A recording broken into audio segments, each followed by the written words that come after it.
You know what is going to be very lucky for Democrats, if it actually happens, I doubt it will, if Sarah Palin is the next RNC chair. With Michael Steele in the House, so to speak, we heard he was going to run again, he wasn't going to run again, he was running, then now he has no support, so he's not running. And some people are actually saying, some Tea Partiers are saying, I know the Tea Party, it still exists, even though it's basically gone completely off the map since the election, which we predicted. Right, right. We'll see what happens in January when those people are sworn in. Some people are saying, including Judson Phillips at Tea Party Nation, that Sarah Palin should be the head of the Republican Party, of the Republican National Committee. And I could not agree more with that, Lewis. That would just be fantastic. Please, Sarah Palin, be the next RNC chair. Fine with me. It would be a gift from above. I mean, I don't even know how to put it into words. They want her. Some people do. And so do we. And we do. It sounds, though, like that actually involves some work. I know that Michael Steele, from the job Michael Steele's been doing, you might not realize that it does involve work.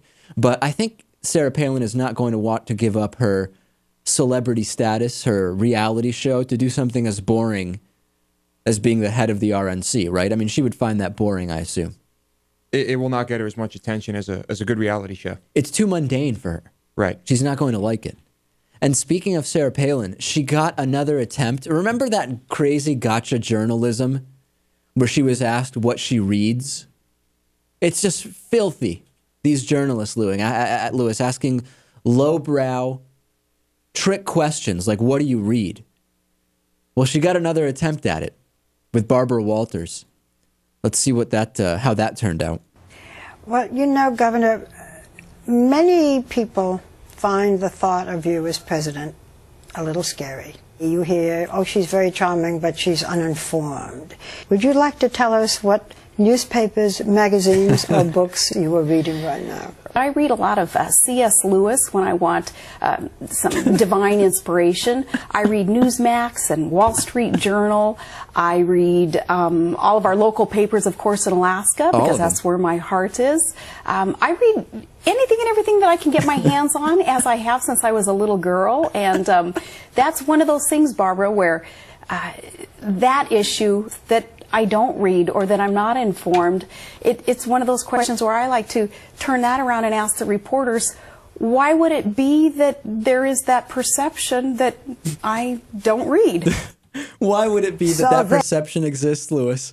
She reads anything and everything she can get her hands on. And she reads C.S. Lewis for divine inspiration. I mean, can you even imagine this, Lewis? She's reading C.S. Lewis for divine inspiration and the Wall Street Journal, and she likes Newsmax also.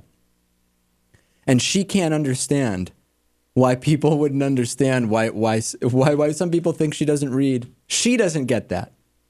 I think it's telling that she's the one who doesn't understand why reporters think that. I mean, Lewis, I've been asked that question at job interviews during high school. And she doesn't get why that's a valid question if you're going to be the vice president. At least she could answer it this time around. She had an answer, that's right. So C.S. Lewis for divine inspiration, Newsmax, the Wall Street Journal. Everyone has to gather divine inspiration from somewhere. All of the Alaska newspapers, and what else? Anything and everything that she can get her hands on. That's what she's reading. Mm-hmm. And she also, she likes to ask reporters that question. Why don't you think I know how to read? What reporters is she talking to? Sean Hannity? In softball interviews? She's doing a piece with Barbara Walters where the premise is that she's one of the 10 most fascinating people of the year. That's the premise. That's the question she asks reporters. I haven't seen her talking to a single reporter. Hardly a fascinating question. She doesn't understand, though. That's fine. Well, we've gotten the answer finally. Yep. And if nothing else, we can now know we can put that one to rest. That she does read. Anything and everything.